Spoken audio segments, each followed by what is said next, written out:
Srdačan pozdrav. Moje ime je Hrvoje Podobni Gero, vlasnik sam obrta Gerger Film za proizvodnju filmova, videofilmova, televizijskog programa i raznih svečanih događaja.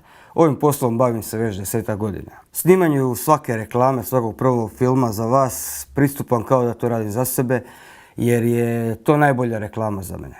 Cilj mi je da svaka reklama koju napravim bude reprezentativna, da se mogu s njom pohvaliti, da mi bude referenca za dalje.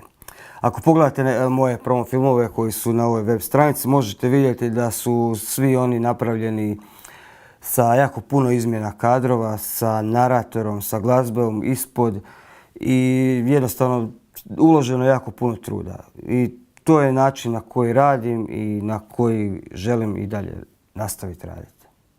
Promo film ili reklamu za vašu tvrtku radim u suradnji s vama. Ja ću vam ponuditi ideje, a vi možete izabrati što vam se najviše sviđa i predložiti mi svoju varijantu. Uvijek mi je cilj imati dobar ljudski i poslovni odnos i to mi je često važnije od količine novca koju ću zaraditi na nekom projektu. Volim raditi ovaj posao i želja mi je dokazati se u svijetu reklama. Ako sam vas uvjerio da sam ja osoba koja će kvalitetno i kreativno odraditi posao za vas i vašu tvrtku, javite se. Srdačan pozdrav.